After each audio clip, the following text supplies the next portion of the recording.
Oui, cette géométrie simple et première, si vous voulez, bon, à partir de cette notion que, au fond, autant s'inscrire dans un répertoire formel qui appartient à tout le monde. Donc une inscription dans une banalité. Et à l'intérieur de cette banalité, eh bien, essayer de ressortir une différence.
Tu t'intéresses aux ventes d'art contemporain public?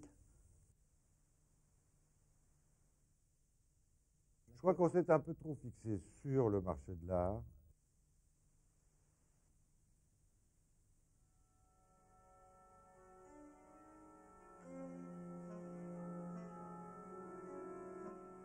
Non, là c'est la toile crue, simplement enduite.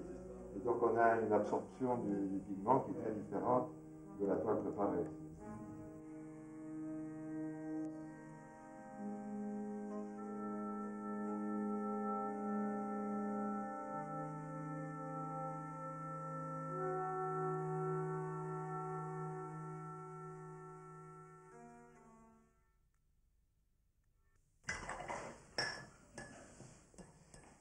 Et ton intention de faire, elle commence par quoi? Par le dessin, Ah ben, par... le dessin, oui, c'est sûrement l'expression première, ça c'est certain. Oui. C'est le passage probablement du mental au manuel, en fait. Ça, le dessin est déterminant parce que c'est par lui que va se mettre en place la couleur et tout ce qui va s'en suivre, en fait.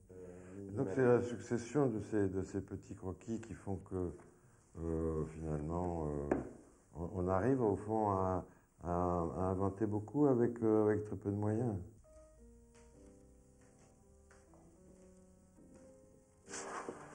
Voilà, ça c'est le travail en aquarelle, c'est un peu le deuxième stade au fond. C'est-à-dire que de petites aquarelles, de petits dessins, je passe à des formats plus grands qui ont été vérifiés en fait en projetant des diapositives des petites ou moyennes aquarelles. Et donc j'ai choisi mon format en projetant sur un mur. Et pour voir à quel format, le format que supportait au fond l'agrandissement.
Malevich, Kandinsky, Paul Klee sont des peintres qui t'inspirent? Il est certain, si vous voulez, que bon, l'abstraction, moi que j'ai épousée, finalement, à laquelle je me suis plongé très tôt, au sortir d'un enseignement très classique qui était celui que j'avais reçu à l'école des arts décoratifs à Paris, avec Marcel Gromer comme patron d'atelier, qui était un monochromiste de stricte obédience. Moi, j'ai toujours été attiré par la couleur, donc c'est plutôt Matisse que j'ai regardé. Au-delà de Matisse, bon, j'ai revu bien évidemment Paul Klee, Kandinsky. Et puis, en fait, toute cette peinture-là, je l'ai revue dans la deuxième génération de peintres américains, lorsque j'ai habité New York dans les années 64-65, et où là, il y avait tout le hard edge, tout le color field, où Barnett Newman qui a peur du bleu, du jaune et du rouge, je ne sais plus quel est le titre exact du tableau, mais où on était dans ces grands champs de couleurs. Est-ce que tu es minimaliste?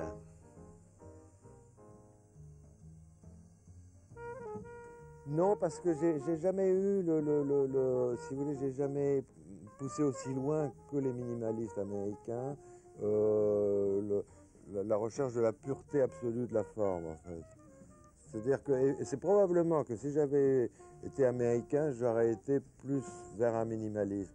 Mais restait en moi je crois que je suis profondément peintre français, issu donc des Matisse, Bonnard, Delaunay, et donc peut-être même de Rhin dans sa recherche de diversité, de sa curiosité, comment dire, un éventail formel très ouvert. Donc minimaliste, non, je ne peux pas le dire, parce que si effectivement il y a un choix délibéré de formes évidentes et simples et premières, l'instant d'après, je n'aurai de cesse de venir enjoliver, si vous voulez.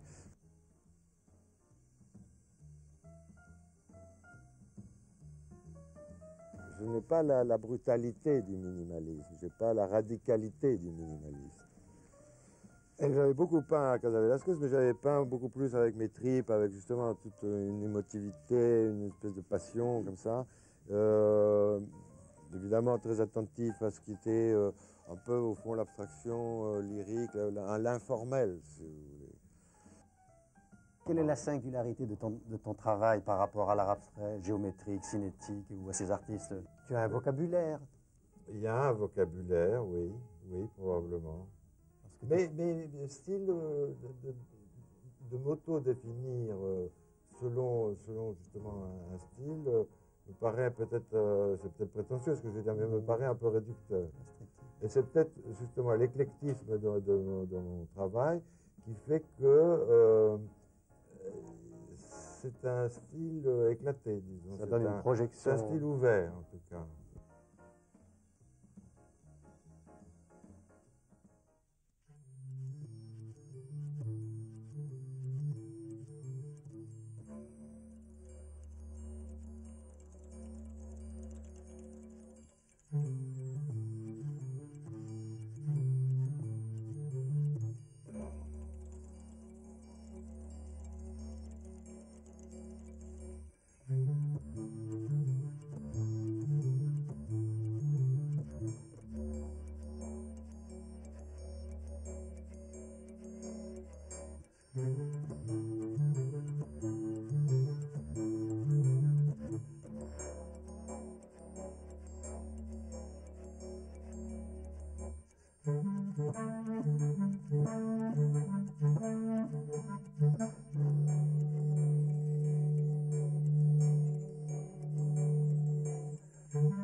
Et il est vrai que depuis des années, je me suis toujours intéressé à l'art décoratif, ce qu'on a appelé l'art appliqué, qui a été considéré à un moment donné comme une chose mineure et que moi je considère comme faisant totalement partie de mes recherches.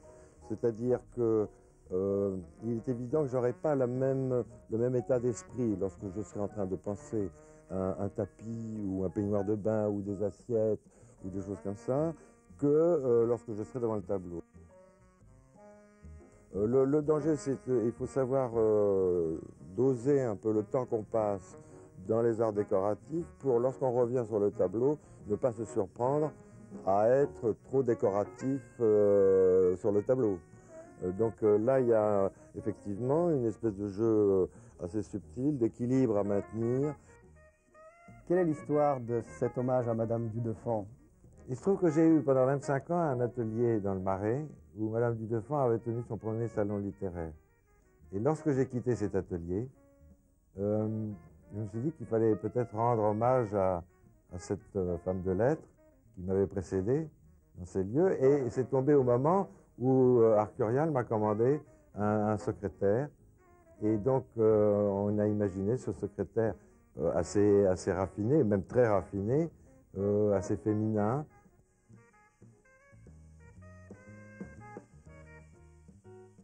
Est-ce que tu regrettes le siècle des Lumières? Oh mon Dieu, alors là je ne sais pas, oui, alors on peut...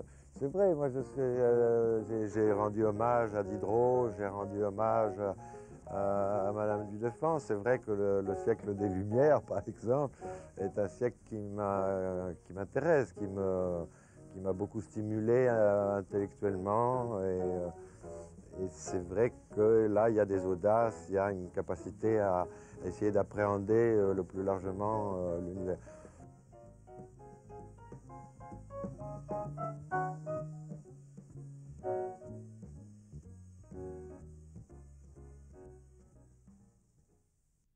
Je reprends ta dernière exclamation, ô mon Dieu, est-ce que le divin t'interpelle?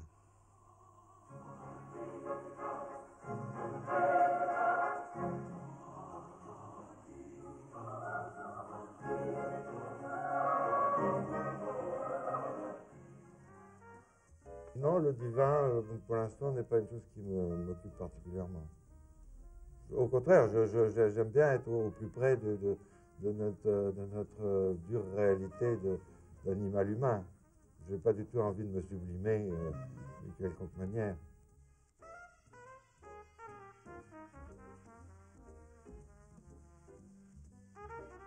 Oui, je suis là dans des effets naturels qui sont ceux de notre planète.